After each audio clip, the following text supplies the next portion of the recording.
I'll start off with just kind of talking about what NFL awards you'd give at this current moment. Akhilesh, when it comes to NFL awards, Mm. MVP, offensive rookie of the year, offense and defensive player of the year, that type of stuff, coach of the year, who do you see winning these awards as it stands of this moment currently as we record today? Yeah, I mean, I think you got to go with number one. I think when you look at Offensive Rookie of the Year, it's a lockdown for Jaden Daniels. I mean, LSU alumni. I mean, the guy has been balling out. Um, he's playing an MVP level as a rookie quarterback. Cliff Kingsbury. I mean, we can say what we want as a head coach, and sometimes, but I think he's tremendously changed. I've been wrong about him certainly, and he's taken this offense to a completely otherworldly level as they're playing right now against the Philadelphia Eagles. So we'll see how that goes. Um, that's for me. That's a lock at offensive rookie of the year. A defensive rookie of the year. I'm going to go with Jane Verse. Jared Look, Bruce, wow. coming into the draft season, I talked a lot about him, and I told, look, if they play him as an edge, he will not be successful. If they play him an inside type of defensive tackle, edge wise, he will be unstoppable. Is he unstoppable? No, but he's getting to that place where he can definitely be one of those guys that you look at like this guy's a dominant pass rusher. And they've done that. They've made him go inside. They've made him play with Fisk a lot more on the inside. So they're so dominant when it comes to that inside pressure. And I think he's done enough to get that Defense Rookie of the Year for now. From an MVP standpoint, Lamar Jackson has it in his hands. Look, Derrick Henry's having maybe another second 2,000 yard season. You look at Patrick Mahomes is definitely not in the conversation. Let's not even get into that, Right. right? Horrible offensively, honestly. But when you look at even other guys like Saquon, Derrick Henry, those guys they're playing otherworldly. But Lamar Jackson's playing on a different planet. So he has just raised this level of quarterback play. Like when you are jump shotting touchdowns in critical moments in the game, you know you're a star. So that's Lamar Jackson's MVP for me. Defensive Player of the Year is a very, very tough one for me. I really don't know where I want to go with this. I'll mention this. Offensive Player of the Year, I do take Derrick Henry just based on the way he's been Right. playing right now. From you know the Defensive Player of the Year for me has been really tough. I'm not gonna lie, but if I'm gonna give it to anybody, uh, I would have to say the reason why I don't want to say anything right now is because the guy this team plays for is not by any means a very like they're playing at the best they can, but I do have to give it to Fred Warner. Look, the guy has been balling out. I know he's a 49ers guy, but he's been balling out. Um, Zone coverage amazing, tackling amazing, leader of a elite defense. He's just been doing it all. I think you have to give it to him at this stage in his career. I think I've covered it all except Coach of the Year. Call me biased, call me this and that, I know where you're but going. Jim Harbaugh has to get it, man. Let's look at it from. I'll talk about the Chargers later on in this video, but let's just look at it from a reasonable standpoint. This team was 5-11 last season, right? They threw away Brandon Staley when he wasn't horrible. Okay, let's be honest, he wasn't horrible by any means. They threw him away. You're a 5-11 team. Give away, quite a lot of talent. You give away Austin Eckler, Mike Williams, who got the winning touchdown, by the way, with the Steelers. And then you have, I called it also. I will mention it. I called it also.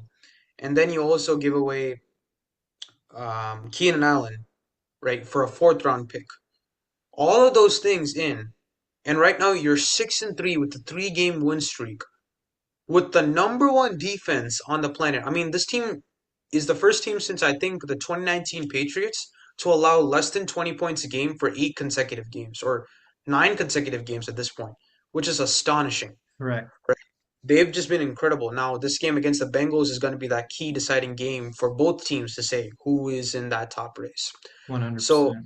I think, look, you can call me biased, but I don't think it's wrong saying that Jim Harbaugh, just based on what he's been able to do, I think fully deserves this.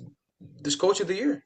I'll say this, Jim Harbaugh, I think deserves to be in the conversation, but there are a lot of coaches that deserve to be in the conversation this year when it comes to coach of the year that are definitely qualifiable. I'll say this, a lot of what your arguments for Jim Harbaugh, I would say would be the reason why, in a similar way how D'Amico Ryans didn't end up winning coach of the year, although I think he should have.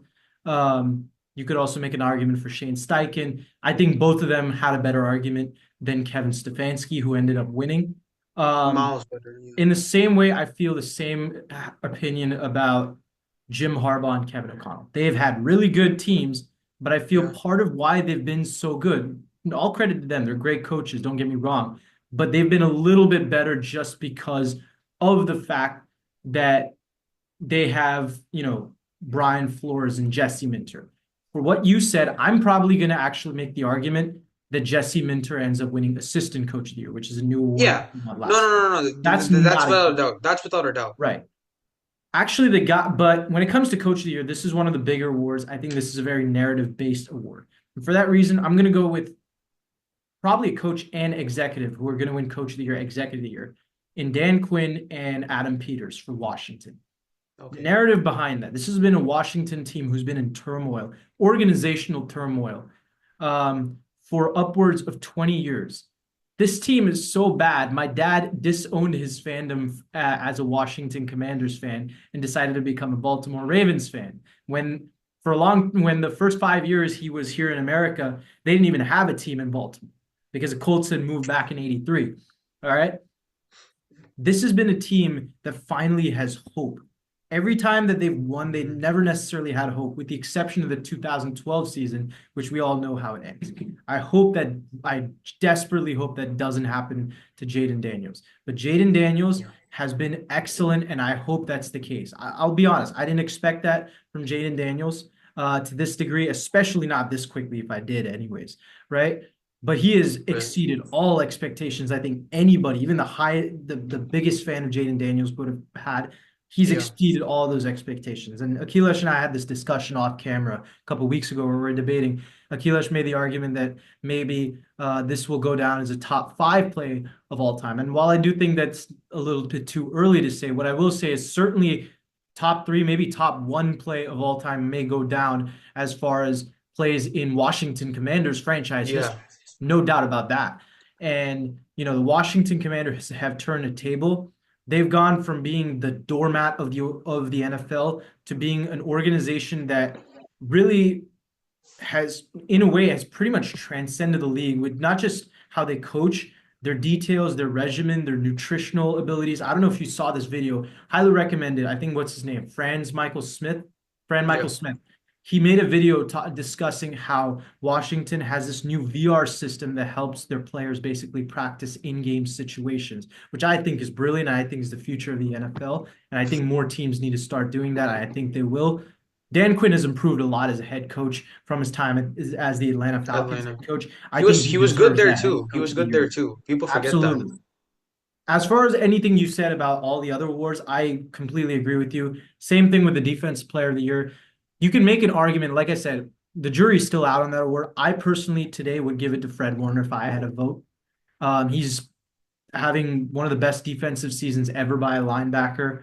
Um, I mean, the Niners defense is not nearly as bad as it was early in the year. They're now seventh in the Yeah. all in total defense. So from that standpoint, if the Niners continue to improve, I think he should be the defense player of the year, although I don't think he's going to win it. Simply put, the linebacker has not won a defense player of the year award since, if I'm not mistaken, Luke Kuechly in 2013. Yeah. To me, this is going to come down to one of the players on the defensive line or a cornerback. To me, actually, the guy who might end up winning the award is Dexter See. Lawrence. Dexter Lawrence has nine Ooh, good point. sacks as a defensive tackle, as a nose tackle, mind you, nonetheless, Yeah. which is Yeah, that's a good point. unheard of. Aaron Donald had 20 and a half sacks in 2018, But that was and a he had nose played as a tackle. 3-4 defensive end. Dexter Lawrence is playing straight from the middle as a run stuffer. This is like if Vince Wilfork had, Yeah. 3 sacks in a season. He's on that trajectory. So I think if he continues to do this, also being that he's in a big market, he's going to get the advantage to basically end up winning Defense Player of the Year.